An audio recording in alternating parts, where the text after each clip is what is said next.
ಎಲ್ರಿಗೂ ನಮಸ್ಕಾರ. ಆ, ಈಗ ನಾವು ಈ ಸಂಚಿಕೆಯಲ್ಲಿ ರೀಜನಲ್ ಇಂಬ್ಯಾಲೆನ್ಸಸ್ ಇನ್ ಕರ್ನಾಟಕದಲ್ಲಿ ಪ್ರಾದೇಶಿಕ ಅಸಮತೋಲನದ ಬಗ್ಗೆ ಚರ್ಚೆ ಮಾಡೋಣ. ಪ್ರಾದೇಶಿಕ ಅಸಮತೋಲನ ಅನ್ನೋ ಪದ ಹೊಸದೇನಲ್ಲ.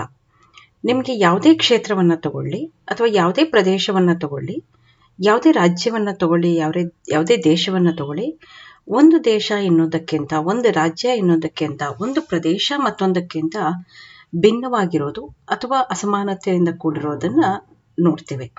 ಮತ್ತೆ ಇದು ಕ್ವೈಟ್ ನ್ಯಾಚುರಲ್ ಆಲ್ಸೋ. ಯಾಕೆ ಅಂದರೆ ಯಾಕಿದು ನ್ಯಾಚುರಲ್ ಅಂತಂದರೆ, ಕೆಲವು ಪ್ರದೇಶಗಳು ನೈಸರ್ಗಿಕವಾಗಿ ಸಂಪದ್ಭರಿತವಾಗಿರುತ್ತೆ, ಕೆಲವು ತಾನು ಹೊಂದಿರುವಂತಹ ಮಾನವ ಸಂಪನ್ಮೂಲ ಬಹಳ ಸಂಪದ್ಭರಿತವಾಗಿರುತ್ತೆ, ಕೆಲವು ಪ್ರಾದೇಶಿಕವಾಗಿ ಭೌಗೋಳಿಕವಾಗಿ ಅದಿರೋ ಪ್ರದೇಶನೇ ಬಹಳ ಚೆನ್ನಾಗಿರುತ್ತೆ. ಸೊ ಅನೇಕ ಕಾರಣಗಳು ಒಂದು ಪ್ರದೇಶವನ್ನ ಇನ್ನೊಂದು ಪ್ರದೇಶಕ್ಕಿಂತ ಭಿನ್ನವಾಗಿ ಮಾಡಿರುತ್ತೆ. ಭಿನ್ನವಾಗಿರೋದು ಬೇರೆ, ಆದರೆ ಅದರ ಅಸಮತೋಲನ ಬೆಳವಣಿಗೆಗೆ ನಾವು ದಾರಿ ಮಾಡಿಕೊಡೋದು ಬೇರೆ. ಸೊ ಅಸಮತೋಲನ ಏನಿದೆ, ಪ್ರಾದೇಶಿಕ ಅಸಮತೋಲನ ಏನಿದೆ, ಅದು ಭೌಗೋಳಿಕವಾಗಿರೋದು ಸಹಜವಾಗಿದೆ. ಆದರೆ ಈ ಭೌಗೋಳಿಕವಾಗಿರೋದನ್ನ ನಾವು ಸಮಾನತೆಯತ್ತ ತರಬೇಕಾಗತ್ತೆ. ಕೆಲವೊಂದು ಸಮಾನತೆಗೆ ಎಲ್ಲಿ ತರೋದಕ್ಕೆ ಅವಕಾಶ ಇರುತ್ತೋ, ಎಲ್ಲಿ ಆ ಜನರನ್ನ ಒಂದು ಸಮಾನತೆಗೆ ತರೋದಕ್ಕೆ ಅವಕಾಶ ಇರುತ್ತೋ, ಎಲ್ಲಿ ಆ ಪ್ರದೇಶವನ್ನ ಮೇಲ್ದರ್ಜೆಗೆ ಏರಿಸೋದಕ್ಕೆ ಅವಕಾಶ ಇರುತ್ತೋ, ಅಲ್ಲಿ ಸರ್ಕಾರ ಆಗಲಿ ಅಥವಾ ಜನ ಆಗಲಿ ಪ್ರಯತ್ನ ಪಟ್ಟು ಆ ಸ್ಥಳವನ್ನ ಅಥವಾ ಆ ಪ್ರದೇಶವನ್ನ ಮುಂದುವರಿಸೋದು ಅಥವಾ ಅಸಮಾನತೆಯಿಂದ ಮುಂದಕ್ಕೆ ತರೋದು ಬಹಳ ಪ್ರಮುಖವಾಗುತ್ತೆ. It is very important to remove the imbalances that are there in regions. You cannot make any changes if it is geographical imbalance. You cannot make any changes if it is natural. But there are few things that can be made to bring imbalance, to bring these places out of imbalance. ಅಥವಾ ಕೆಲವು ಪ್ರದೇಶಗಳು ಹಿಂದುಳಿದಿದ್ದು ಇನ್ನು ಕೆಲವು ಮಾತ್ರ ಮುಂದುವರೆದಿದ್ರೆ, ಹಿಂದುಳಿದಿರೋ ಪ್ರದೇಶವನ್ನು ಮುಂದೆ ತರೋದಕ್ಕೆ ಏನು ಮಾಡ್ಬೋದು ಅನ್ನೋದನ್ನ ಆಲೋಚನೆ ಮಾಡಬೇಕಾಗತ್ತೆ. Regional imbalances has been important problem in India and in Karnataka. ನಮ್ಮ ರಾಜ್ಯವನ್ನು ತಗೊಂಡ್ರೆ ನೀವು 30 ಜಿಲ್ಲೆಗಳನ್ನು ನೋಡ್ತೀವಿ. 30 ಜಿಲ್ಲೆನಲ್ಲಿ ಬೆಂಗಳೂರು ಬಹಳ ಮುಂದುವರೆದಿರುವಂತಹ ಜಿಲ್ಲೆ. ಕಾರಣ ಬೆಂಗಳೂರು ರಾಜಧಾನಿ ಆಗಿರ್ಬೋದು, ಜೊತೆಗೆ ಬೆಂಗಳೂರಲ್ಲಿ ಒಂದೇ ಕಡೆಗೆ ಕೇಂದ್ರೀಕೃತವಾಗಿರುವಂಥ ಕೈಗಾರಿಕೆಗಳಾಗಿರ್ಬೋದು, ಅತ್ಯಂತ ಬುದ್ಧಿವಂತರು ಇಲ್ಲಿ ಸೇರಿಕೊಂಡು ದೊಡ್ಡ ದೊಡ್ಡ ಕೈಗಾರಿಕೆಗಳಲ್ಲಿ ಕೆಲಸ ಮಾಡ್ತಿರೋದಾಗಿರ್ಬೋದು. It may be the IT hub, the Silicon City. ಇಡೀ ಜಗತ್ತಿನಾದ್ಯಂತದಲ್ಲೇ ಪ್ರಮುಖವಾಗಿ ಬಹಳ ಬೇಗ ಮುಂದುವರಿತಾ ಇರುವಂತಹ ಒಂದು ನಗರವಾಗಿ ಬೆಂಗಳೂರನ್ನು ತಗೊಂಡಾಗ, it is predominantly developed city compared to all other districts in Karnataka. ಬೇರೆ ಎಲ್ಲ ಜಿಲ್ಲೆಗಳಿಗೆ ನೀವು ಹೋಲಿಸಿದ್ರೆ ಬೆಂಗಳೂರು ಅತ್ಯಂತ ಮುಂದುವರೆದಿರುವಂತಹ ಜಿಲ್ಲೆ ಆಗತ್ತೆ. ಹಿಂದುಳಿದಿರೋದು ಕೆಲವು ಜಿಲ್ಲೆಗಳು, ರಾಯಚೂರು, ಬೀದರ್, ಕೊಪ್ಪಳ, ಗದಗ, ಬಿಜಾಪುರ. ಮೇ ಬಿ ಅದಕ್ಕೆ ಕಾರಣ ದ ಜಿಯೋಗ್ರಫಿಕಲ್ ಲೊಕೇಶನ್. ಅದು ಭೌಗೋಳಿಕವಾಗಿ ಇರುವಂತಹ ಪ್ರದೇಶ, ಬಹಳ ಬಿಸಿಲಿರುವಂತಹ ಪ್ರದೇಶ, ಮಳೆ ಸಮೃದ್ಧವಾಗಿ ಇಲ್ಲದೆ ಇರುವಂತಹ ಪ್ರದೇಶ, ಸರಿಯಾದ ನೈಸರ್ಗಿಕ ಸಂಪನ್ಮೂಲಗಳು ಇಲ್ಲದೆ ಇರುವಂತಹ ಪ್ರದೇಶ ಆಗಿರೋದ್ರಿಂದ ಇದು ಹಿಂದುಳಿದಿರ್ಬೋದು. ಆದರೆ ಹಾಗಂತ ನಾವು ಅದನ್ನು ಹಿಂದುಳಿದಿರೋದಕ್ಕೆ ಬಿಡೋದು ಸೂಕ್ತನಾ ಅಂದರೆ ಇಲ್ಲ. ನಮ್ಮ ಪ್ರಯತ್ನದಲ್ಲಿ ನಾವು ಈ ಸ್ಥಳಗಳನ್ನು ಮುಂದುವರಿಸುವಂಥ ಪ್ರಯತ್ನವನ್ನು ಮಾಡಬೇಕು. ಈ ಸೆಷನಲ್ಲಿ ರೀಜನಲ್ ಇಂಬ್ಯಾಲೆನ್ಸಸ್ನ ಇಂಡಿಕೇಟರ್ಸ್ ಏನು, ಅಂದರೆ ಯಾವ ಸೂಚಕಗಳು ಪ್ರಾದೇಶಿಕ ಅಸಮತೋಲನವನ್ನು ತೋರಿಸುತ್ತೆ, ಮತ್ತೆ ಇದಕ್ಕೆ ಕಾರಣಗಳೇನು, ಪ್ರಾದೇಶಿಕ ಅಸಮತೋಲನಕ್ಕೆ ಕಾರಣ ಏನು. So in this session let us just see the indicators which show the regional imbalances and the causes for regional imbalances in Karnataka. We will just focus on these two topics in this particular session.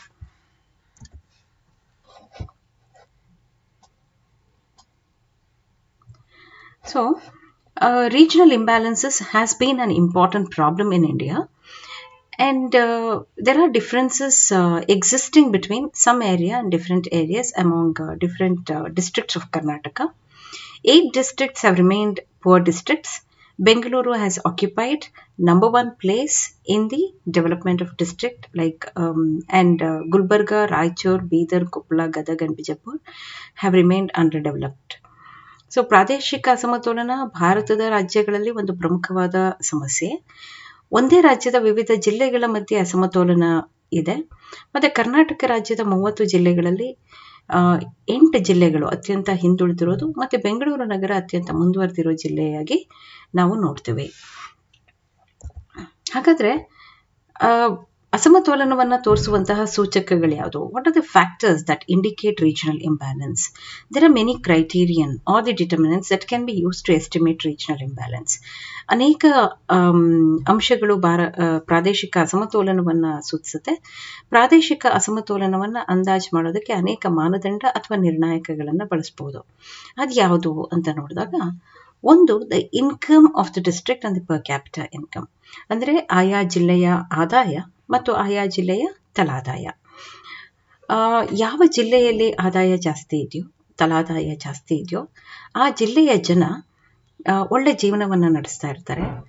ಹಣ ಸಿಗ್ತಿರುತ್ತೆ, ಅವರಿಗೆ ಉದ್ಯೋಗಾವಕಾಶಗಳಿರುತ್ತೆ, ಆದಾಯ ಇರುತ್ತೆ, ಉಳಿತಾಯ ಇರುತ್ತೆ, ಅನುಭೋಗ ಇರುತ್ತೆ. ಹಾಗಾಗಿ ಅವರ ಜೀವನ ಮಟ್ಟ ಕೂಡ ಹೆಚ್ಚಾಗೇ ಇರುತ್ತೆ. That is in the districts where the per capita income is more, there the people will have higher income, their savings will be higher, their consumption level is good, and their standard of living is also good. So we can consider that the place where the people who live have a better standard of living with good per capita income as developed region. ಅಂದರೆ ಯಾವ ಪ್ರದೇಶದಲ್ಲಿ ಈ ರೀತಿ ಆದಾಯ ಹೆಚ್ಚಿರುವಂತಹ, ತಲಾದಾಯ ಹೆಚ್ಚಿರುವಂತಹ ಜನ ವಾಸ ಮಾಡ್ತಾರೋ ಅಂತಹ ಸ್ಥಳವನ್ನು ಅಥವಾ ಅಂತಹ ಪ್ರದೇಶವನ್ನು ನಾವು ಮುಂದುವರೆದಿರುವಂತಹ ಪ್ರದೇಶ ಅಂತ ಕರಿಬೋದು. ಎಲ್ಲಿ ಜನರ ಜೀವನ ಮಟ್ಟ ಭಾಳ ಹಿಂದುಳಿದಿದೆಯೋ, ಅನುಭೋಗದ ಮಟ್ಟ ಭಾಳ ಕಡಿಮೆ ಇದೆಯೋ, ಉಳಿತಾಯ ಇಲ್ವೋ, ಅಂತಹ ಪ್ರದೇಶವನ್ನು ನಾವು ಹಿಂದುಳಿದಿದೆ ಅಂತ ಕನ್ಸಿಡರ್ ಮಾಡ್ಕೋಬೋದು. So the most prominent indicator that shows whether the place is regionally developed or underdeveloped is income of the district and the per capita income of the people living in that particular district. ಇದೊಂದು. ಎರಡನೇದು, size of the district and population, ಅಂದರೆ ಜಿಲ್ಲೆಗಳ ಗಾತ್ರ ಮತ್ತು ಜನಸಂಖ್ಯೆಯ ಗಾತ್ರ. ಹಾಗಾದರೆ ಜಿಲ್ಲೆ ಗಾತ್ರ ಒಂದೇನೆ will it show the imbalance? Suppose if the district is very large, for example, now Gulbarga is a big district. ದೊಡ್ಡದಾಗಿರುವಂತಹ Gulbarga ಒಂದು ದೊಡ್ಡದಾಗಿರುವಂತಹ ಭೌಗೋಳಿಕವಾಗಿ ವಿಸ್ತೀರ್ಣವಾಗಿರುವಂತಹ ಒಂದು ಜಿಲ್ಲೆ. ಹಾಗಂತ ಮುಂದುವರೆದಿದೆಯಾ ಅಂತ ನೋಡಿದ್ರೆ, no, it is not developed. That is because Gulbarga doesn't possess many of the natural resources, ಅಥವಾ the natural resources that is available there is not utilized fully. ಅಂದರೆ ಗುಲ್ಬರ್ಗ ಪೂರ್ತಿಯಾಗಿ ಅಭಿವೃದ್ಧಿ ಆಗಿಲ್ಲ. ದೊಡ್ಡ ಜಿಲ್ಲೆ ಆಗಿರ್ಬೋದು, ಆದರೆ ನಾವು ಅದನ್ನು ಮುಂದುವರೆದಿರುವಂತಹ ಜಿಲ್ಲೆ ಅಂತ ಕರೆಯೋದಕ್ಕೆ ಸಾಧ್ಯ ಇಲ್ಲ. ಆದರೆ ನೀವು ಕಂಪ್ಯಾರಿಟಿವ್ಲಿ ಕೊಡಗು ನೋಡಿದ್ರೆ, Kodagu is the smallest district in Karnataka, but still there is development because Kodagu has natural resources, Kodagu has biodiversity, Kodagu has many crops that grow, Kodagu has good rainfall, and so it is one of the developed districts. ಅಂದರೆ ಕೊಡಗು ಅತ್ಯಂತ ಸಣ್ಣ ರಾಜ್ಯ ಆಗಿದ್ರು, ಸಣ್ಣ ಜಿಲ್ಲೆ ಆಗಿದ್ರೂ ಕೂಡ ಅಲ್ಲಿ ಜೀವ ವೈವಿಧ್ಯತೆಯನ್ನು ನೋಡ್ತೀವಿ, ಸಮೃದ್ಧವಾದ ಮಳೆಯನ್ನು ನೋಡ್ತೀವಿ, ವೈವಿಧ್ಯಮಯವಾದ ಬೆಳೆಗಳನ್ನು ನೋಡ್ತೀವಿ, ವಾಣಿಜ್ಯ ಬೆಳೆಗಳನ್ನು ಬೆಳೆಯೋದನ್ನು ನೋಡ್ತೀವಿ, ಏಲಕ್ಕಿ, ಕಾಫಿ, ಅರಿಶಿನ, ಹೀಗೆ ವಾಣಿಜ್ಯ ಬೆಳೆಗಳು ಬೆಳೆಯೋದು ನೋಡ್ತೀವಿ. ಹಾಗಾಗಿ ಆ ಪ್ರದೇಶ ಮುಂದುವರೆದಿದೆ. ಬರೀ ಒಂದು ಜಿಲ್ಲೆಯ ಗಾತ್ರ ಆ ಜಿಲ್ಲೆ ಮುಂದುವರೆದಿದೆಯೋ ಇಲ್ವೋ ಅಂತ ಹೇಳೋದಿಲ್ಲ. ಆ ಜಿಲ್ಲೆಯಲ್ಲಿ ಏನು ನ್ಯಾಚುರಲ್ ರಿಸೋರ್ಸಸ್ ಇದೆ, ನೈಸರ್ಗಿಕ ಸಂಪನ್ಮೂಲ ಇದೆ, ಮತ್ತು ಆ ನೈಸರ್ಗಿಕ ಸಂಪನ್ಮೂಲದ ಬಳಕೆ ಯಾವ ರೀತಿ ಆಗ್ತಾ ಇದೆ ಅನ್ನೋದು ಕೂಡ ನಮಗೆ ಆ ಜಿಲ್ಲೆ ಮುಂದುವರೆದಿದೆಯಾ ಇಲ್ವಾ ಅನ್ನೋದು ತೋರಿಸುತ್ತೆ. ಮೂರನೇದು, ಡಿಸ್ಟ್ರಿಬ್ಯೂಷನ್ ಆಫ್ ಇಂಡಸ್ಟ್ರಿ, ಕೈಗಾರಿಕೆಗಳ ಹಂಚಿಕೆ. ಎಲ್ಲ ಕೈಗಾರಿಕೆಗಳನ್ನು ಎಲ್ಲ ಕಡೆ ಸ್ಥಾಪನೆ ಮಾಡೋದಕ್ಕೆ ಸಾಧ್ಯ ಇಲ್ಲ. Why many of the industries are located in Bangalore are centralised in Bangalore ಅಂತ ಕೇಳಿದ್ರೆ, ಬೆಂಗಳೂರಲ್ಲೇ ಹೆಚ್ಚು ಕೈಗಾರಿಕೆಗಳು ಕೇಂದ್ರೀಕೃತ ಆಗಿರೋದು ಯಾಕೆ ಅಂತ ಕೇಳಿದ್ರೆ, ಬೆಂಗಳೂರಲ್ಲಿ ಟ್ರಾನ್ಸ್ಪೋರ್ಟ್ ಫೆಸಿಲಿಟಿ ಚೆನ್ನಾಗಿದೆ, ಬೆಂಗಳೂರಲ್ಲಿ ಪವರ್ ಸಪ್ಲೈ ಚೆನ್ನಾಗಿದೆ, ಬೆಂಗಳೂರಲ್ಲಿ ವಾಟರ್ ಸಪ್ಲೈ ಚೆನ್ನಾಗಿದೆ, ಕಮ್ಯುನಿಕೇಷನ್ ಸಿಸ್ಟಮ್ ಚೆನ್ನಾಗಿದೆ, ರಾ ಮೆಟೀರಿಯಲ್ ಸುಲಭವಾಗಿ ಸಿಗತ್ತೆ, ಮಾರ್ಕೆಟಿಂಗ್ ಸುಲಭವಾಗುತ್ತೆ. ಹಾಗಾಗಿ ಬೆಂಗಳೂರಲ್ಲಿ ಕೈಗಾರಿಕೆಗಳು ಹೆಚ್ಚಿನ ಸಂಖ್ಯೆಯಲ್ಲಿ ಕೇಂದ್ರೀಕೃತ ಆಗಿದೆ. So all the industries cannot be established everywhere. ಎಲ್ಲ ಕಡೆನೂ ಎಲ್ಲ ಕೈಗಾರಿಕೆಗಳನ್ನು ನೀವು ಸ್ಥಾಪನೆ ಮಾಡೋದಕ್ಕೆ ಸಾಧ್ಯ ಇಲ್ಲ. ಸೊ ಯಾವ ಪ್ರದೇಶದಲ್ಲಿ ಕೈಗಾರಿಕೆಗಳನ್ನು ಸ್ಥಾಪನೆ ಮಾಡ್ಬೋದು ಅಂಥ ಕಡೆ ನಿಮಗೆ ರೀಜನಲಿ ಡೆವಲಪ್ಡ್ ಏರಿಯಾ ಆಗಿರುತ್ತೆ. The area where the industries are not distributed fully or the area which lacks in number of industries, those places are considered to be underdeveloped or backward regions. Then next is standard of living. Standard of living ಅಂದಾಗ ಜನರ ಜೀವನ ಮಟ್ಟ. The differences in consumption level ನಾನು ನಿಮ್ಗಾಗಲೇ ಹೇಳಿದೆ. ಬೆಂಗಳೂರಲ್ಲಿ ಯಾಕೆ ಮುಂದುವರೆದಿದೆ ಅಂತ ಕರಿತೀವಿ ಅಂತಂದರೆ ಜನರ ಆದಾಯ ಇಲ್ಲಿ ಜಾಸ್ತಿ ಇದೆ, ಕನ್ಸಂಪ್ಷನ್ ಲೆವೆಲ್ ಚೆನ್ನಾಗಿದೆ ಅಂತ. ಯಾವಾಗಲೂ ಕೂಡ ಒಬ್ಬ ವ್ಯಕ್ತಿಯ ಅನುಭೋಗ ಇದೆಯಲ್ಲ ಅದು ಅವನ ಜೀವನ ಮಟ್ಟವನ್ನು ತೋರಿಸುತ್ತೆ. ಅವನು ಒಳ್ಳೆ ಊಟ ಮಾಡ್ತಿದ್ರೆ, ಅವನು ಒಳ್ಳೆ ಬಟ್ಟೆ ಹಾಕ್ಕೊಳ್ತಿದ್ರೆ, ಅವನು ಒಳ್ಳೆ ಮನೇಲಿ ವಾಸ ಮಾಡ್ತಿದ್ರೆ, ಅವನ ಆದಾಯ ಜಾಸ್ತಿ ಇದ್ದರೆ ನಾವು we say that stand of living is good. ಅವ್ನಿಗೆ ಒಳ್ಳೆ ಔಷಧಿ ಸಿಗ್ತಿದ್ರೆ, ಮೆಡಿಕಲ್ ಫೆಸಿಲಿಟಿ ಸಿಗ್ತಿದ್ರೆ ಎಲ್ಲ ಎಲ್ಲಿ ಸಿಗುತ್ತೆ? ನಿಮಗೆ ಮುಂದುವರೆದಿರುವಂಥ ಪ್ರದೇಶದಲ್ಲಿ ಇವೆಲ್ಲ ಸಿಗುತ್ತೆ. ಹಿಂದುಳಿದಿರುವಂಥ ಪ್ರದೇಶದಲ್ಲಿ ಮಕ್ಕಳಿಗೆ ಒಂದು ಶಾಲೆ ಕೂಡ ಸಿಗೋದಿಲ್ಲ. ಮಕ್ಕಳಿಗೆ ಒಂದು ಪ್ರೌಢಶಾಲೆಗೆ ಹೋಗಬೇಕು ಅಂದರೂ ಅವರು ಮುಂದಿನ ಟೌನು ಅಥವಾ ಸಿಟಿಗಳಿಗೆ ಬರಬೇಕಾಗತ್ತೆ. ಆ ಹಳ್ಳಿಗಳಲ್ಲಿ ಹೈಸ್ಕೂಲ್ ಕೂಡ ಇರೋದಿಲ್ಲ, ಅಂಗನವಾಡಿ ಇರುತ್ತೆ, ಪ್ರೈಮರಿ ಸ್ಕೂಲ್ ಇರುತ್ತೆ. ಮಕ್ಕಳು ಹೈಸ್ಕೂಲಿಗೆ ಬರಬೇಕು ಅಂತಂದರೆ ನಡ್ಕೊಂಡು ಬರಬೇಕು 3 ಇಂದ 4 ಮೈಲಿ. ಇದೇ ಕಾರಣಕ್ಕೆ ಸುಮಾರು ಮಕ್ಕಳು ಡ್ರಾಪ್ ಔಟ್ ಆಗಿಬಿಡ್ತಾರೆ. ಲಿಟ್ರಸಿ ರೇಟ್ ಕೂಡ ಕಡಿಮೆ ಆಗೋಗುತ್ತೆ ಇಂಥ ಪ್ರದೇಶದಲ್ಲಿ. So the stand of living it shows the regional development. ಆ ಪ್ರದೇಶ ಮುಂದುವರೆದಿದೆಯೋ ಇಲ್ವೋ ಅನ್ನೋದು ಅಲ್ಲಿನ ಜನರ ಜೀವನ ಶೈಲಿ ಅಥವಾ ಜೀವನ ಮಟ್ಟದಿಂದ ನಾವು ತಿಳ್ಕೊಬೋದು. If they lead a good life, if their consumption level is high, then we call that as a place which is regionally developed, ಪ್ರಾದೇಶಿಕವಾಗಿ ಬೆಳೆದಿದೆ ಅಂತ ನಾವು ಕನ್ಸಿಡರ್ ಮಾಡ್ಕೋಬೋದು. ಅವರ ಅನುಭವ ಮಟ್ಟ, ಅವರ ಆದಾಯದ ಮಟ್ಟ ಎಲ್ಲ ಚೆನ್ನಾಗಿದೆ ಅಂತಂದರೆ ಆ ಪ್ರದೇಶ ಮುಂದುವರೆದಿದೆ ಅಂತ ನಾವು ತಿಳ್ಕೊಬೋದು. ನೆಕ್ಸ್ಟು ಸಾಕ್ಷರತೆ, literacy also is very important. ನೀವು ಕರ್ನಾಟಕದಲ್ಲಿ ತೊಗೊಂಡ್ರೆ ಉಡುಪಿ ಲಿಟ್ರಸಿ ರೇಟಲ್ಲಿ ಭಾಳ ಚೆನ್ನಾಗಿದೆ, ಮಂಗಳೂರು ತುಂಬ ಚೆನ್ನಾಗಿದೆ. ಅಲ್ಲಿನ ವಿದ್ಯಾರ್ಥಿಗಳು ಯಾವಾಗಲೂ ಕೂಡ ಬೋರ್ಡ್ ಎಕ್ಸಾಮ್ಸಲ್ಲಿ ಹೈಯರ್ ಮಾರ್ಕ್ಸ್ ತಗೊಳ್ಳೋದನ್ನು ನೋಡ್ತೀವಿ. ಹೆಚ್ಚು ಸಂಖ್ಯೆಯ ಮಹಿಳೆಯರು ವಿದ್ಯಾರ್ಹತೆ ಪಡ್ಕೊಂಡಿರೋದನ್ನು ನೋಡ್ತೀವಿ. ಅದೇ ನೀವು ಬಿಜಾಪುರ, ಗುಲ್ಬರ್ಗ, ಗದಗ, ಧಾರವಾಡ, ರಾಯಚೂರು ಈ ಕಡೆ ನೋಡಿದ್ರೆ ಇನ್ನೂ ಕೂಡ ಹೆಣ್ಮಕ್ಳನ್ನ ಶಾಲೆಗೆ ಕಳಿಸೋದಿಲ್ಲ. ಇನ್ನೂ ಕೂಡ ಓದದೇ ಇರುವಂಥ ಅನಕ್ಷರಸ್ಥರು ಬೇಕಾದಷ್ಟು ಜನ ಇದ್ದಾರೆ. ತುಂಬ ಸಣ್ಣ ವಯಸ್ಸಿಗೆ ಮದುವೆ ಮಾಡೋದು ಬೇಕಾದಷ್ಟು ನೋಡ್ತೀವಿ.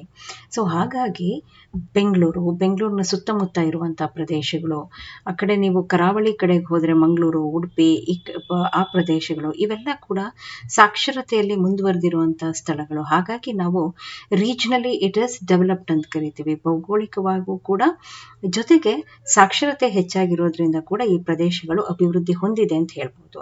ಅದೇ ನೀವು ಗದಗ, ಧಾರವಾಡ, ರಾಯಚೂರು ಇವೆಲ್ಲ ತಗೊಂಡ್ರೆ ಪ್ರಾದೇಶಿಕವಾಗಿ ಇದು ಡೆವಲಪ್ ಆಗಿಲ್ಲ, because the literacy rate is very less.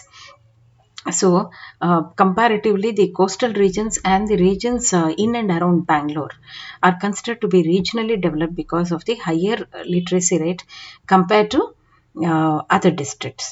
Next road transport facility, ರಸ್ತೆ ಸಾರಿಗೆ ಸೌಲಭ್ಯ ನೋಡಿ ಭಾಳ ಮುಖ್ಯ.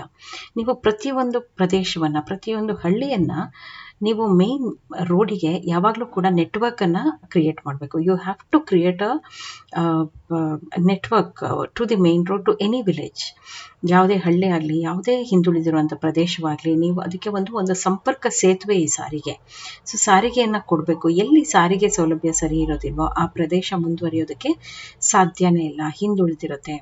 ಹಾಗಾಗಿ the place well connected to the roads and good transport facility is considered to be developed, and the place which is not connected well with the roads and stayed away from the urban areas, we consider those places to be regionally backward. So ರಸ್ತೆ ಸಾರಿಗೆ ಸೌಲಭ್ಯ ಇರುವಂತಹ ಪ್ರದೇಶಗಳು, ಉತ್ತಮ ರಸ್ತೆಗಳು, ಸಂಪರ್ಕ ಹೊಂದಿರುವಂತಹ ರಸ್ತೆಗಳು ಇರುವಂತಹ ಪ್ರದೇಶ ಯಾವಾಗಲೂ ಮುಂದುವರೆದಿದೆ, ಇಲ್ಲದೇ ಇರೋ ಪ್ರದೇಶಗಳು ಹಿಂದುಳಿದಿದೆ ಅಂತ ನಾವು ಕನ್ಸಿಡರ್ ಮಾಡ್ಕೋಬೇಕಾಗತ್ತೆ.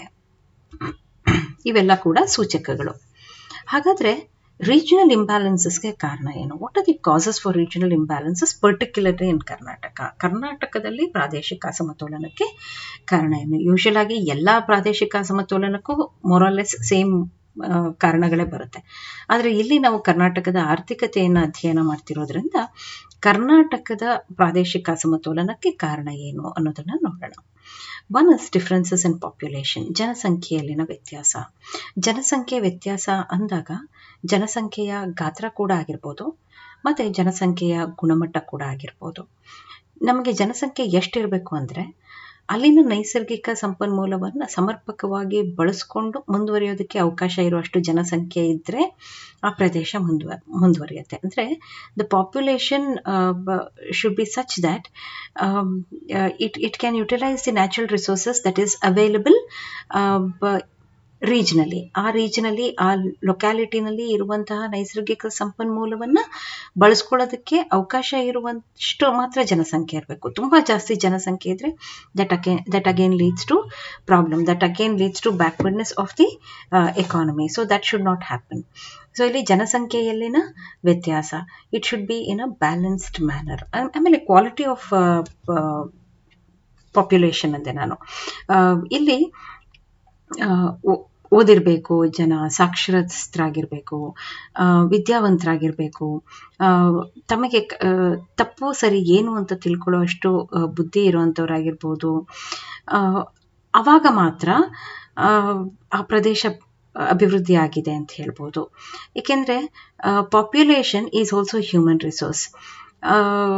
ಇಲ್ಲ ಅಂದರೆ ನೀವು ಪಾಪ್ಯುಲೇಷನನ್ನು, ಹ್ಯೂಮನ್ ರಿಸೋರ್ಸನ್ನು ಸರಿಯಾಗಿ ಬಳಕೆ ಮಾಡ್ಕೊಳ್ತಾ ಇದ್ರೆ ಇಷ್ಟು ಹೇರಳವಾಗಿ ಪಾಪ್ಯುಲೇಷನ್ ಇಟ್ಕೊಂಡು ಇಟ್ಸ್ ಅ ವೇಸ್ಟ್. ಸೊ ಜಾಸ್ತಿ ಪಾಪ್ಯುಲೇಷನ್ ಇದೆ ಅಂತ ಆ ಪ್ರದೇಶ ಹಿಂದುಳಿದಿರೋದಿಲ್ಲ. ಆದರೆ ಇರುವಂತಹ ಜನಸಂಖ್ಯೆ ಹೇಗೆ ಕೆಲಸ ಮಾಡ್ತಿದ್ದಾರೆ, how efficiently they are working, that is more important. ಅದು ಭಾಳ ಇಂಪಾರ್ಟೆಂಟ್ ಆಗುತ್ತೆ. ಸೊ ಡಿಫ್ರೆನ್ಸಸ್ ಇನ್ ಪಾಪ್ಯುಲೇಷನ್, ಒಂದು ಹೇರಳವಾದ ಪಾಪ್ಯುಲೇಷನ್ ಅವಶ್ಯಕತೆಗಿಂತ ಹೆಚ್ಚಿದ್ರೆ ಅದು ಕೂಡ ಬ್ಯಾಕ್ವರ್ಡ್ನೆಸ್ಗೆ ಕಾರಣ ಆಗುತ್ತೆ. ಇನ್ನೊಂದು, ಜನಸಂಖ್ಯೆಯ ಗುಣಮಟ್ಟ ಚೆನ್ನಾಗಿಲ್ಲ ಅಂದರೆ ಅದು ಕೂಡ ಬ್ಯಾಕ್ವರ್ಡ್ನೆಸ್ಸಿಗೆ ಕಾರಣ ಆಗುತ್ತೆ. Okay, so the next point is differences in industrialisation, ಕೈಗಾರೀಕರಣದ ವ್ಯತ್ಯಾಸ. ಇಲ್ಲಿ ಕೈಗಾರೀಕರಣದ ವ್ಯತ್ಯಾಸ ಅಂತಂದರೆ ಕೈಗಾರಿಕೆಗಳಿಗೆ ಸ್ಥಾಪನೆಗೆ ಮತ್ತು ಅದರ ಅಭಿವೃದ್ಧಿಗೆ ಸೂಕ್ತವಾದ ಪ್ರದೇಶಗಳು ಮತ್ತು ಕೈಗಾರಿಕಾ ಕೇಂದ್ರೀಕರಣ ಹೊಂದಿರುವ ಸ್ಥಳಗಳು ಸಾಪೇಕ್ಷವಾಗಿ ಹೆಚ್ಚಿನ ಪ್ರಮಾಣದ ಅಭಿವೃದ್ಧಿಯನ್ನು ಸಾಧಿಸುತ್ತೆ ಅಂತ. ಇಲ್ಲದೇ ಇದ್ದರೆ it is a problem for development of the economy. ಅಂದರೆ ಇಲ್ಲಿ the districts and regions that have made adequate use of available natural resources have been able to achieve a large amount of development. In some areas, natural resources are not utilized adequately even though they are available. ಅಂದರೆ ಇಲ್ಲಿ ಕೈಗಾರೀಕರಣದ ವ್ಯತ್ಯಾಸ ಅಂತಂದಾಗ ಕೈಗಾರೀಕರಣ ಯಾಕೆ ಕೆಲವು ಲೊಕ್ಯಾಲಿಟಿನಲ್ಲಿ concentration ಆಗಿದೆ, ಯಾಕೆ ಕೆಲವು ಏರಿಯಾದಲ್ಲಿ ಮಾತ್ರ ಇದು ಕೇಂದ್ರೀಕರಣ ಆಗಿರುತ್ತೆ ಅಂತಂದರೆ, ನಾನು ಆಗಲೇ ನಿಮ್ಗೆ ಹೇಳಿದೆ ಬೆಂಗಳೂರಲ್ಲಿ ಹೆಚ್ಚು ಕೈಗಾರಿಕೆಗಳಿರೋದಕ್ಕೆ ಕಾರಣ ಏನು ಅಂತಂದರೆ because they get raw materials easily, they get labor easily, they get capital easily. ಆಮೇಲೆ ಚೀಪರ್ ಆಗು ಕೂಡ ಸಿಗುತ್ತೆ. ಯಾಕೆಂದರೆ number of available raw materials ಜಾಸ್ತಿ ಇದೆ, ಲೇಬರರ್ಸ್ ಸಂಖ್ಯೆ ಜಾಸ್ತಿ ಇರುತ್ತೆ, ಹಾಗಾಗಿ ಕಡಿಮೆ ಬೆಲೆಯಲ್ಲೂ ಕೂಡ ಅದು ಸಿಗುತ್ತೆ. ಆದರೆ ಕೆಲವು ಪ್ರದೇಶಗಳಲ್ಲಿ ನೀವೊಂದು ರಾ ಮೆಟೀರಿಯಲ್ ತರಬೇಕು ಅಂದರೆ ದೂರದ ಪ್ರದೇಶಕ್ಕೆ ಹೋಗಬೇಕು, ಒಬ್ಬ ಕೆಲಸಗಾರ ಬರಬೇಕು ಅಂದರೆ ದೂರದಿಂದ ಬರಬೇಕು, ಇದು ಇಟ್ ಬಿಕಮ್ಸ್ ಕಾಸ್ಟ್ಲಿ. ಹಾಗಾಗಿ ಕೈಗಾರಿಕೆಗಳನ್ನು ಸ್ಥಾಪನೆ ಮಾಡೋದಕ್ಕೆ ಉದ್ಯಮದಾರರು ಮುಂದೆ ಬರೋದಿಲ್ಲ. ಇದು ಕೂಡ ಪ್ರಾದೇಶಿಕ ಅಸಮತೋಲನಕ್ಕೆ ಕಾರಣ ಆಗ್ತಾ ಹೋಗುತ್ತೆ. ಮೂರನೇದು, differences in use of natural resources, ನೈಸರ್ಗಿಕ ಸಂಪನ್ಮೂಲದ ಬಳಕೆಯಲ್ಲಿ ವ್ಯತ್ಯಾಸ. Districts and regions that have made adequate use of available natural resources have been able to achieve a large amount of development. In some areas, natural resources are not utilized adequately even though they are available in abundance. Such areas are lagging behind and this has created regional imbalance. ನೈಸರ್ಗಿಕ ಸಂಪನ್ಮೂಲ ಲಭ್ಯತೆಯಲ್ಲಿ ಅಥವಾ ಅದರ ಬಳಕೆಯಲ್ಲಿ ವ್ಯತ್ಯಾಸಗಳು. ಲಭ್ಯ ಇರುವಂತಹ ನೈಸರ್ಗಿಕ ಸಂಪನ್ಮೂಲವನ್ನು ಸಮರ್ಪಕವಾಗಿ ಬಳಸಿಕೊಂಡಿರುವ ಜಿಲ್ಲೆಗಳು ಅಥವಾ ಪ್ರದೇಶಗಳು ಹೆಚ್ಚಿನ ಪ್ರಮಾಣದ ಅಭಿವೃದ್ಧಿಯನ್ನು ಸಾಧಿಸೋದಕ್ಕೆ ಸಾಧ್ಯವಾಗಿದೆ. ಕೆಲವು ಪ್ರದೇಶಗಳಲ್ಲಿ ನೈಸರ್ಗಿಕ ಸಂಪನ್ಮೂಲಗಳು ಲಭ್ಯ ಇದ್ರೂ ಸಹ ಅವುಗಳನ್ನು ಸಮರ್ಪಕವಾಗಿ ಬಳಸ್ಕೊಳ್ಳೋದಕ್ಕೆ ಸಾಧ್ಯ ಆಗ್ತಿಲ್ಲ. ಇಂತಹ ಪ್ರದೇಶಗಳು ಹಿಂದುಳಿದಿರುತ್ತೆ. ಹಾಗಾಗಿ ಇದರಿಂದಾಗಿ ಪ್ರಾದೇಶಿಕ ಅಸಮತೋಲನ ಸೃಷ್ಟಿಯಾಗತ್ತೆ ಅಂತ. ನೆಕ್ಸ್ಟ್ ಇಸ್ ರೀಜನಲ್ ಪಾವರ್ಟಿ, ಪ್ರಾದೇಶಿಕ ಬಡತನ. ಏನಿದು ಪ್ರಾದೇಶಿಕ ಬಡತನ ಅಂತಂದರೆ ಆ ಪ್ರದೇಶದಲ್ಲಿ ಇರೋದ್ರಿಂದನೇ ಬಡತನ ಇರುವಂಥದ್ದು. Okay, man is poor because he is living in that particular area. ನೋಡಿ, ಒಬ್ಬ ರೈತ ಮಡಿಕೇರಿನಲ್ಲಿ ಇರುವಂತಹ ರೈತ ಶ್ರೀಮಂತನಾಗಿರ್ತಾನೆ ಅಥವಾ ಅವನ ಜೀವನಕ್ಕೇನೂ ತೊಂದರೆ ಇರೋದಿಲ್ಲ. ಅದೇ ಧಾರವಾಡದಲ್ಲಿ ಇರೋ ಒಬ್ಬ ರೈತ ಬಡವನಾಗಿರ್ತಾನೆ. ಯಾಕೆಂದರೆ ಅಲ್ಲಿ ಮಳೆ ಸಮೃದ್ಧವಾಗಿ ಬರೋದಿಲ್ಲ. ಒಂದೊಂದು ಸತಿ ಮಳೆನೇ ಬರ್ತಿದ್ರೆ ಬೆಳೆ ಬೆಳೆಯೋದಕ್ಕೆ ಸಾಧ್ಯ ಇಲ್ಲ. ಬೆಳೆದಂಥ ಬೆಳೆಯನ್ನು ಮಾರುಕಟ್ಟೆಗೆ ತಲುಪಿಸೋದು ಕಷ್ಟ ಆಗಿರುತ್ತೆ, ಏಕೆಂದರೆ ಮಾರ್ಕೆಟ್ ದೂರ ಇರುತ್ತೆ. ಈ ಥರದ್ದು ಬೇಕಾದಷ್ಟು ಪ್ರಾಬ್ಲಮ್ ಇರುತ್ತೆ. Geographically few places R prone for poverty. ಕೆಲವೊಂದು ಪ್ರದೇಶಗಳು ಬಡತನಕ್ಕೆ ಒಂದು ರೀತಿ ಸೀಮಿತವಾಗಿದೆಯೇನೋ ಅನ್ನುವಷ್ಟು ಸೀರಿಯಸ್ ಪ್ರಾಬ್ಲಮ್ಸನ್ನು ನಾವಲ್ಲಿ ನೋಡ್ತಾ ಹೋಗ್ತೀವಿ. ಪ್ರತಿ ವರ್ಷ ಕ್ಷಾಮ, ಇಲ್ಲ ಪ್ರತಿ ವರ್ಷ ಫ್ಲಡ್ಡು, ರೈತರಿಗೆ ಸರಿಯಾಗಿ ಬೆಳೆ ಬೆಳೆಯದೇ ಇರೋದು, ಬರದೇ ಇರೋದು, ಆರ್ಥಿಕವಾಗಿ ಜನ ಹಿಂದುಳಿದಿರೋದು, ಸಾಕ್ಷರತೆಯಲ್ಲಿ ಹಿಂದುಳಿದಿರೋದು, ಆಮೇಲೆ ಅವರಿಗೆ ನಗರದ ಕಡೆಗಳಿಗೆ ಹೆಚ್ಚು ಸಂಪರ್ಕ ಇಲ್ಲದೆ ಇರುವಂಥದ್ದು, ಇವೆಲ್ಲ ಕೂಡ ರೀಜನಲ್ ಪಾವರ್ಟಿಗೆ ಕಾರಣ ಆಗುತ್ತೆ. When the poverty is high in any region, it leads to unemployment. ನಿಮ್ಗಲ್ಲಿ ಬಡತನ ಜಾಸ್ತಿ ಇದೆ ಅಂತಂದರೆ ಅಲ್ಲಿ ಆಹಾರದ ಕೊರತೆ ಇದೆ. ಯಾಕೆ ಬಡತನ ಇದೆ ಅಂತಂದರೆ ಅವ್ರಿಗೆ ಉದ್ಯೋಗ ಇಲ್ಲ. ಯಾಕೆ ಉದ್ಯೋಗ ಇಲ್ಲ? ಕೃಷಿ ಸರಿಯಾಗಿ ಬೆಳೆದಿಲ್ಲ ಅಥವಾ ಕೈಗಾರಿಕೆಗಳಲ್ಲಿಲ್ಲ. ಉದ್ಯೋಗ ಅವಕಾಶಗಳನ್ನು ಕೊಡುವಂತಹ ಯಾವುದೇ ಅಭಿವೃದ್ಧಿ ಚಟುವಟಿಕೆಗಳು ಅಲ್ಲಿ ನಡೀತಾ ಇಲ್ಲ. ಸೊ ಅನೇಕ ಕಾರಣಗಳು ಒಂದಕ್ಕೊಂದು ಹೊಂದಿಕೊಂಡಂಗಿರುತ್ತೆ. This become the network of problems. You can not come out of this problem unless you break that circle.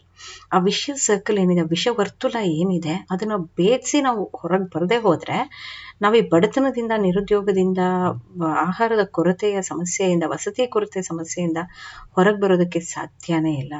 So ಹಾಗಾಗಿ ಪ್ರತಿಯೊಂದು ಪ್ರದೇಶನೂ ಡೆವಲಪ್ಮೆಂಟ್, ಅಭಿವೃದ್ಧಿ ಕಾರ್ಯಗಳನ್ನು ಮುಂದೆ ತಗೋಬೇಕು. ಅಭಿವೃದ್ಧಿ ಕಾರ್ಯಗಳ ಮೂಲಕ ಜನರಿಗೆ ಉದ್ಯೋಗ ಅವಕಾಶಗಳನ್ನು ಕೊಡಬೇಕು, ಅವರ ಜೀವನ ಮಟ್ಟವನ್ನು ಸುಧಾರಣೆ ಮಾಡಬೇಕು. ಆವಾಗ ಮಾತ್ರ you can remove this regional poverty. Otherwise regional poverty cannot be removed. ಈ ಅಸಮತೋಲನಕ್ಕೆ ರೀಜನಲ್ ಪಾವರ್ಟಿ ಕೂಡ ಒಂದು ಕಾರಣ. ಪ್ರಾದೇಶಿಕ ಬಡತನ ಕೂಡ ಪ್ರಾದೇಶಿಕ ಅಸಮತೋಲನಕ್ಕೆ ಕಾರಣವಾಗುತ್ತೆ. ಇನ್ನೊಂದು dual policy of the government, ಸರ್ಕಾರದ ನೀತಿಗಳು. Usually the policies pursued by the government should be such that it should bring regional balance. ಸರ್ಕಾರದ ನೀತಿ ಹೇಗಿರಬೇಕು ಅಂತಂದರೆ ಪ್ರದೇಶಗಳ ನಡುವೆ ಒಂದು ಸಮಾನತೆಯನ್ನು ತರೋ ಥರ ಇರಬೇಕು. ಯೂಶುವಲ್ ಆಗಿ ನಾವು ಸರ್ಕಾರಗಳು ತಗೊಳ್ಳುವಂತಹ ನೀತಿಗಳು ಹೇಗಿರುತ್ತೆ ಅಂತಂದರೆ, ಮುಂದುವರೆದಿರುವಂತಹ ಪ್ರದೇಶಗಳಿಗೆ ಹೆಚ್ಚು ಪಾಲನ್ನು ಕೊಡೋದು, ಮುಂದುವರೆದಿರುವಂಥ ಪ್ರದೇಶಗಳಲ್ಲೇ ಹೆಚ್ಚು ಕೈಗಾರಿಕೆಗಳನ್ನು ಸ್ಥಾಪನೆ ಮಾಡೋದು, ಅಲ್ಲೇ ಹೆಚ್ಚು ಉದ್ಯೋಗ ಅವಕಾಶಗಳನ್ನು ಕೊಡೋದು, ಅಲ್ಲೇ ಜಾಸ್ತಿ ಉದ್ಯಮಗಳಿಗೆ ಅವಕಾಶ ಕೊಡೋದು. ಇದೆಲ್ಲ ಕೂಡ ಈ ರೀತಿಯ ನೀತಿಗಳು ಇನ್ನಷ್ಟು ಈ ಪ್ರಾದೇಶಿಕ ಅಸಮತೋಲನದ ಅಂತರ ಏನಿದೆ, ಎರಡು ಪ್ರದೇಶಗಳ ನಡುವೆ ಅಂತರ ಏನಿದೆ, ಇದನ್ನ ಹೆಚ್ಚು ಮಾಡ್ತಾನೆ ಹೋಗ್ತಾ ಇರುತ್ತೆ. That is, the government policy should be such that it should bring balance in the regional development. But usually what happens, the government policy is always towards the developed district. It is always towards the developed place. Maybe it is the establishment of new industries or creation of employment opportunities or the road network or construction of metro. Everything is in the fully developed metropolitan cities, and the underdeveloped cities and districts remain underdeveloped. Government policy is dual in nature. ಎಲ್ರಿಗೂ ಒಂದೇ ಸಮನಾದ ನೀತಿ ಇಲ್ಲಿ ಇರೋದಿಲ್ಲ. ಬೆಳೆದಿರುವಂತಹ ಪ್ರದೇಶಕ್ಕೆ, ಮುಂದುವರೆದಿರುವಂಥ ಪ್ರದೇಶಕ್ಕೆ ಹೆಚ್ಚಿನ ಪಾಲನ್ನು ಕೊಡೋದು, ಹಿಂದುಳಿದಿರುವಂಥ ಪ್ರದೇಶಕ್ಕೆ ಕಡಿಮೆ ಪಾಲನ್ನು ಕೊಡೋದು ಸರ್ಕಾರದ ನೀತಿನಲ್ಲಿ ಒಂದಾಗಿದೆ. ಇದು ಕೂಡ ಪ್ರಾದೇಶಿಕ ಅಸಮತೋಲನಕ್ಕೆ ಕಾರಣವಾಗಿರುತ್ತೆ. Differences in resource endowment. Natural causes can also lead to regional imbalance. Areas rich in land, forest wealth, water wealth, etc., achieve relatively large amount of development, it is natural that areas where their resources are not there, they're economically backward. ಅಂದರೆ ನೈಸರ್ಗಿಕ ಕಾರಣಗಳು ಕೂಡ ಪ್ರಾದೇಶಿಕ ಅಸಮತೋಲನಕ್ಕೆ ಕಾರಣ ಆಗ್ಬೋದು. ಈಗ ಭೂಮಿ ಸಂಪದ್ಭರಿತವಾದ ಭೂಮಿ, ಅರಣ್ಯ ಸಂಪತ್ತು ಹೊಂದಿರುವಂತಹ ಭೂಮಿ, ಜಲ ಸಂಪತ್ತು ಇರುವಂತಹ ಭೂಮಿ, ಇವೆಲ್ಲ ಕೂಡ ಸಮೃದ್ಧವಾದ ಪ್ರದೇಶಗಳು ಸಾಪೇಕ್ಷವಾಗಿ ಹೆಚ್ಚು ಪ್ರಮಾಣದ ಅಭಿವೃದ್ಧಿಯನ್ನು ಸಾಧಿಸುತ್ತೆ. ಹಾಗಾಗಿ ಅಸಮತೋಲನ ಹೆಚ್ಚಾಗ್ತಾ ಹೋಗುತ್ತೆ. ಎಲ್ಲಿ ಇವೆಲ್ಲ ಇಲ್ವೋ, ಈ ಸಂಪನ್ಮೂಲಗಳು ಇಲ್ವೋ, ಆ ಪ್ರದೇಶಗಳು ಹಿಂದುಳಿಯುತ್ತೆ. ಎಲ್ಲಿ ಇವೆಲ್ಲ ಚೆನ್ನಾಗಿದೆಯೋ ಆ ಪ್ರದೇಶಗಳು ಮುಂದುವರಿಯೋದಕ್ಕೆ ಅವಕಾಶ ಆಗುತ್ತೆ. ದೆನ್ ನೆಕ್ಸ್ಟ್ ಇಸ್ ಭೌಗೋಳಿಕ ಸ್ಥಾನೀಕರಣ, ಜಿಯೋಗ್ರಫಿಕಲ್ ಲೊಕೇಶನ್. ಜಿಯೋಗ್ರಫಿಕಲ್ ಲೊಕೇಶನ್ ಅದು ಮ್ಯಾಪಲ್ಲಿ ಇಂಥ ಜಾಗದಲ್ಲಿ ಇದೆ ಅನ್ನೋದೇ ಅದು ಅಸಮತೋಲನಕ್ಕೆ ಕಾರಣ ಆಗ್ತಿರುತ್ತೆ. ಅಥವಾ ಅದು ಇಂಥ ಪ್ರದೇಶದಲ್ಲಿ ಇದೆ ಅನ್ನೋದೇ ಅದಕ್ಕೊಂದು ಸಪೋರ್ಟಿವ್ ಆಗಿ ಅದರ ಬೆಳವಣಿಗೆಗೆ ಕಾರಣ ಆಗ್ತಾ ಹೋಗುತ್ತೆ. Geographical factors also contribute significantly to the regional imbalances. Some areas may be suitable for good and prosperous environment. They have good and prosperous environment. Development in such areas can be naturally achieved. ಅಂದರೆ ಎಲ್ಲಿ natural resources ಸಂಪದ್ಭರಿತವಾಗಿದೆಯೋ ಅಲ್ಲಿ ನೈಸರ್ಗಿಕವಾಗಿ ಎಲ್ಲ ಅಭಿವೃದ್ಧಿ ಕಾರ್ಯಗಳು ಈಸಿಯಾಗಿ ಆಗ್ತಾ ಹೋಗುತ್ತೆ.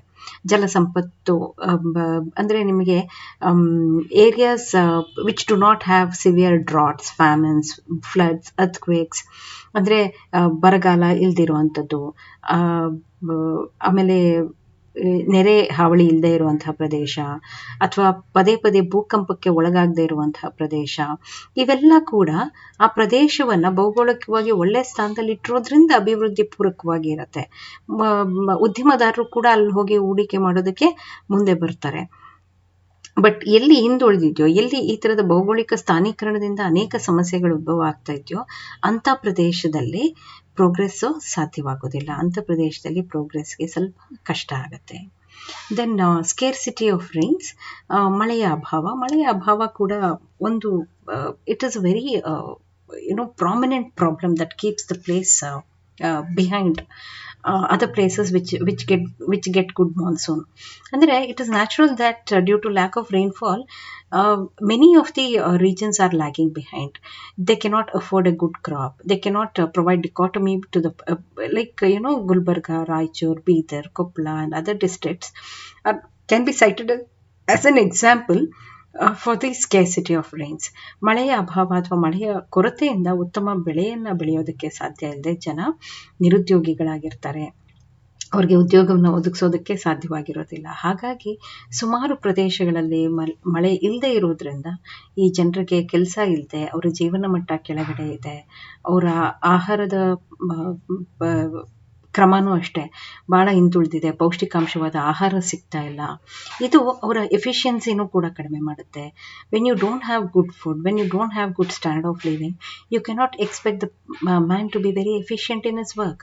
ಭಾಳ ದಕ್ಷತೆಯಿಂದ ಕೆಲಸ ಮಾಡೋದಕ್ಕೆ ಅವನಿಗೆ ಸಾಧ್ಯ ಆಗ್ತಿರೋದಿಲ್ಲ. ಹಾಗಾಗಿ ನಿಮಗೆ scarcity of rains is a very important problem.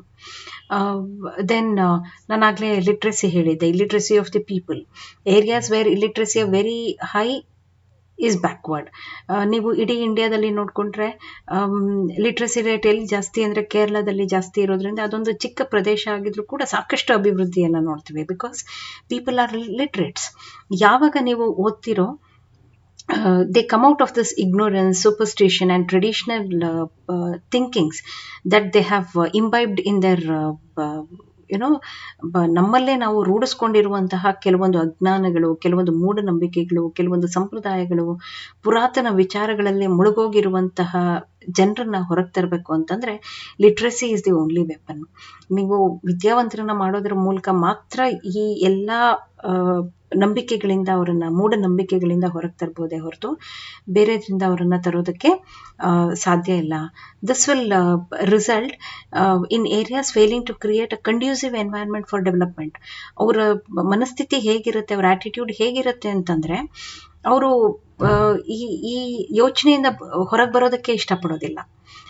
ಏಕೆಂದರೆ ಅವರು ತಿಳ್ಕೊಂಡಿಲ್ಲ, ಓದಿಲ್ಲ, ಹಾಗಾಗಿ ಅವ್ರು ಏನು ನಂಬ್ಕೊಂಬಂದಿದ್ದಾರೋ ಅದೇ ಸರಿ ಅಂತಾನೆ ಪಾಲಿಸ್ತಾ ಇರ್ತಾರೆ. ನೀವು ಅವರಿಗೆ ಅಭಿವೃದ್ಧಿ ಕಡೆಗೆ ಅಥವಾ ಪ್ರಗತಿ ಕಡೆಗೆ ನೀವೇನಾದ್ರು ಹೇಳಿದ್ರೆ ಅವ್ರಿಗೆ ಇಷ್ಟ ಆಗೋದಿಲ್ಲ. For example, people living in Gulbarga or Bidar or Raichur, why they get their children married at a very young age of 13 or 14 years. ಇವತ್ತಿಗೂ 13ರಿಂದ 14 ವಯಸ್ಸಿಗೆ ಹೆಣ್ಮಕ್ಳಿಗೆ ಮದುವೆ ಮಾಡ್ತಾರೆ, 16-18 ವಯಸ್ಸಿಗೆ ಗಂಡು ಹುಡುಗರಿಗೆ ಮದುವೆ ಮಾಡ್ತಾರೆ. ನೀವು ಅವ್ರಿಗೆ ಹೇಳಿ ಅವ್ರಿಗೆ ಅರ್ಥ ಆಗಲ್ಲ. That is because they are not literates. ಅವ್ರು ವಿದ್ಯಾವಂತರಾಗದೇ ಇರೋದ್ರಿಂದ ಉಂಟಾಗುವಂಥ ಸಮಸ್ಯೆ, ಸಣ್ಣ ವಯಸ್ಸಲ್ಲಿ ಮದುವೆ ಆಗೋದ್ರಿಂದ ಉಂಟಾಗುವಂಥ ಸಮಸ್ಯೆ, ಅದಕ್ಕೆ ರಿಲೇಟೆಡ್ ಆಗಿ ಇರುವಂತಹ ಬೇರೆ ಬೇರೆ ಬೇರೆ ಸಮಸ್ಯೆಗಳು, ಇದು ಯಾವುದು ಕೂಡ ಅವ್ರಿಗೆ ಅರ್ಥ ಆಗೋದಿಲ್ಲ. So you have to make people more literates. ಇದು ವಿಮೆನ್ ಎಂಪವರ್ಮೆಂಟ್ಗೆ ಕಾರಣ ಆಗುತ್ತೆ. ನೀವು ಹೆಣ್ಮಕ್ಳನ್ನ ಜಾಸ್ತಿ ಓದಿಸ್ತಾ ಲಿಟ್ರಸಿ ರೇಟನ್ನು ಜಾಸ್ತಿ ಮಾಡಿದ್ರೆ this leads to women empowerment, which again leads to improvement of the family. ಕುಟುಂಬಗಳು ಸುಧಾರಣೆ ಆಗುತ್ತೆ, ಅವರ ಯೋಚನೆ ಲಹರಿ ಬದಲಾವಣೆ ಆಗುತ್ತೆ. ಆವಾಗ ಮಾತ್ರ ನೀವು ಆ ಪ್ರದೇಶವನ್ನು ಮುಂದುವರಿಸೋದಕ್ಕೆ ಸಾಧ್ಯ ಆಗುತ್ತೆ. ಇಲ್ಲಾಂದರೆ ಪ್ರಗತಿ ಅನ್ನೋದು ನಿಮಗೆ ಏನೋ ಒಂದು ನಂಬಿಕೆ ಇಟ್ಕೊಂಡ್ರೆ ಜನಕ್ಕೆ ಹೋಗ್ಬಿಟ್ಟು ನೀವು ಬೆಳವಣಿಗೆ ಪ್ರಗತಿ ಬಗ್ಗೆ ಮಾತಾಡಿದ್ರೆ ಅದು ಅವ್ರಿಗೆ ರೀಚ್ ಆಗೋದಿಲ್ಲ. So it is very important to make people literates. So illiteracy of people also is a main cause for regional imbalance. ಜನರ ಅನಕ್ಷರತೆ ಕೂಡ ಪ್ರಾದೇಶಿಕ ಅಸಮತೋಲನಕ್ಕೆ ಪ್ರಮುಖವಾದ ಕಾರಣ ಆಗುತ್ತೆ. The next is attitude of people. ಅಂದರೆ ನಾನು ಅಕಸ್ಮಾತು ಜನರ ಮನಸ್ಥಿತಿ ಅಥವಾ ಮನೋಭಾವ ಹಿಂಗಿರೋದ್ರಿಂದನೇ ಪ್ರದೇಶ ಹಿಂದುಳಿದಿದೆ ಅಂತಂದರೆ ತಪ್ಪಾಗಲಾರದು. ಕಾರಣ ಏನು ಅಂದರೆ, ನೀವು ಯಾವ ಜನರ ಮನಸ್ಥಿತಿ ಬದಲಾವಣೆಗೆ ಒಗ್ಗೋದಿಲ್ವೋ, ಬದಲಾವಣೆನ ಒಪ್ಕೊಳ್ಳೋದಿಲ್ವೋ ಅಥವಾ ಅಭಿವೃದ್ಧಿಯನ್ನು ಒಪ್ಕೊಳ್ಳೋದಿಲ್ವೋ ಅಂಥ ಜನರ ನೀವು ಮನೋಭಾವವನ್ನು ಬದಲಾಯಿಸೋದಕ್ಕೆ ಸಾಧ್ಯನೇ ಇಲ್ಲ. Areas that do not have pro development concerns will be left behind. ನೀವು ಎಷ್ಟೇ ಪ್ರೋಗ್ರಾಮ್ಸ್ ಮಾಡಿ, ಎಷ್ಟೇ ಹ್ಯೂಜ್ ಇನ್ವೆಸ್ಟ್ಮೆಂಟ್ ಮಾಡಿ, ನಾವು ಬದಲಾವಣೆ ಆಗೋದಕ್ಕೆ ಸಾಧ್ಯ ಇಲ್ಲ. ನೀವು ಹಳ್ಳಿ ಕಡೆ ನೋಡಿದ್ರೆ ಊಟ ಇರೋದಿಲ್ಲ, ಕಷ್ಟಪಡ್ತಿರ್ತಾರೆ, ಆದರೆ ಹಬ್ಬ ಹರಿದಿನಗಳಿಗೆ ಸಾಲ ಮಾಡ್ತಾರೆ, ಸಂಪ್ರದಾಯಗಳಿಗೆ ಸಾಲ ಮಾಡ್ತಾರೆ, ಜಾತ್ರೆ ಮಾಡೋದಕ್ಕೆ ಸಾಲ ಮಾಡ್ತಾರೆ, ಮತ್ತು ಸಾಲದಲ್ಲೇ ಮುಳುಗೋಗ್ತಾರೆ. ಹಬ್ಬ ಮಾಡದಿದ್ರೆ ಏನಾಗುತ್ತೆ ಅಂತಂದರೆ ಅದು ಅವ್ರಿಗೆ ಅರ್ಥ ಆಗಲ್ಲ. You have to change the attitude of the people. The people where you find people who do not change according to the time, ಅಂಥ ಕಡೆ ನೀವು ರೀಜನಲ್ ಬ್ಯಾಲೆನ್ಸನ್ನು ತರೋದಕ್ಕೆ ಸಾಧ್ಯ ಇಲ್ಲ. So attitude of people also makes the place regionally imbalanced. This also a main cause for regional imbalance. ಜನರ ಮನೋಭಾವ ಕೂಡ ಪ್ರಾದೇಶಿಕ ಅಸಮತೋಲನಕ್ಕೆ ಪ್ರಮುಖವಾದ ಕಾರಣ ಆಗುತ್ತೆ. ಲಾಸ್ಟ್ಲಿ, ಪೊಲಿಟಿಕಲ್ ಇನ್ಸ್ಟೆಬಿಲಿಟಿ, ರಾಜಕೀಯ ಅಸ್ಥಿರತೆ. If one government loses power due to political instability, the implementation of programs to remove regional imbalance will be stopped. ಅಂದರೆ ಫಾರ್ ಎಕ್ಸಾಂಪಲ್, ಯಾವುದೋ ಒಂದು ಸರ್ಕಾರ ನಡೀತಾ ಇರುತ್ತೆ, ರಾಜಕೀಯ ಅಸ್ಥಿರತೆಯಿಂದ ಆ ಸರ್ಕಾರ ಮಧ್ಯದಲ್ಲಿ ನಿಂತೋಯ್ತು ಅಂತಂದರೆ ನಿಮಗೆ ಆ ಸರ್ಕಾರ ತಗೊಂಡಿರುವಂತಹ ಕಾರ್ಯಕ್ರಮಗಳು, ಅಂದರೆ ಈ ಪ್ರಾದೇಶಿಕ ಅಸಮತೋಲನ ನಿವಾರಣೆಗೆ ಏನೇನೆಲ್ಲ ಕಾರ್ಯಕ್ರಮಗಳನ್ನು ತಗೊಂಡಿದ್ರೋ ಅದು ಮುಂದೆ ಬಂದಂಥ ಸರ್ಕಾರ ಅದನ್ನು ಪೂರೈಸದೇ ಇರ್ಬೋದು. ಈ ಥರ ಅನೇಕ ಕಾರ್ಯಕ್ರಮಗಳು ಸಾಕಷ್ಟು ಕೋಟ್ಯಾಂತರ ರೂಪಾಯಿ ಇನ್ವೆಸ್ಟ್ ಮಾಡಿ ಭಾರತದಲ್ಲಿ ಮುಂದುವರಿದೇನೆ ನಿಂತೋಗಿರೋದನ್ನು ನೋಡಿದ್ದೀವಿ ನಾವು. ನದಿ ಜೋಡಣೆ ಕಾರ್ಯಕ್ರಮ ನೀವು ನೋಡಿರ್ಬೋದು, ಕೋಟ್ಯಾಂತರ ರೂಪಾಯಿ ಖರ್ಚು ಮಾಡಬೇಕು ಅನ್ನೋ ಆಲೋಚನೆ ಇತ್ತು ನದಿ ಜೋಡಣೆಗೆ ಪೂರ್ತಿ, ಆದರೆ ಮುಂದೆ ಬಂದಂಥ ಸರ್ಕಾರ ಅದನ್ನು ಒಪ್ಪೋದಿಲ್ಲ. ಅಥವಾ ಒಂದು ಸರ್ಕಾರ ಏನೋ ಒಂದು ಕಾರ್ಯಕ್ರಮವನ್ನು ಹಮ್ಮಿಕೊಂಡಿರುತ್ತೆ, ಇನ್ನೊಂದು ಸರ್ಕಾರ ಬಂದು ಅದನ್ನು ಹಾಳು ಮಾಡ್ತಾರೆ. ಆ ಸರ್ಕಾರ ಮಾಡಿರೋದು, ಹಾಗಾಗಿ ನಮ್ಮ ಸರ್ಕಾರ ಇದನ್ನು ಮುಂದುವರಿಸಬಾರ್ದು ಅಂತ ಹೇಳಿ ಒಳ್ಳೆ ಕಾರ್ಯಕ್ರಮ ಆದರೂ ನಿಲ್ಲಿಸ್ತಾರೆ.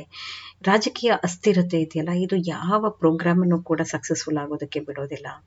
ಸರ್ಕಾರ ನೆಲೆಗೊಂಡು ಆ ಕಾರ್ಯಕ್ರಮವನ್ನು ರೂಪಿಸಿ ಎಷ್ಟೋ ವರ್ಷಗಳು ಆಗಿರುತ್ತೆ, ಇನ್ನೊಂದು ಸರ್ಕಾರ ಬಂದು ಆ ಪ್ರೋಗ್ರಾಮನ್ನು ತೆಗೆದೇ ಬಿಡ್ತಾರೆ.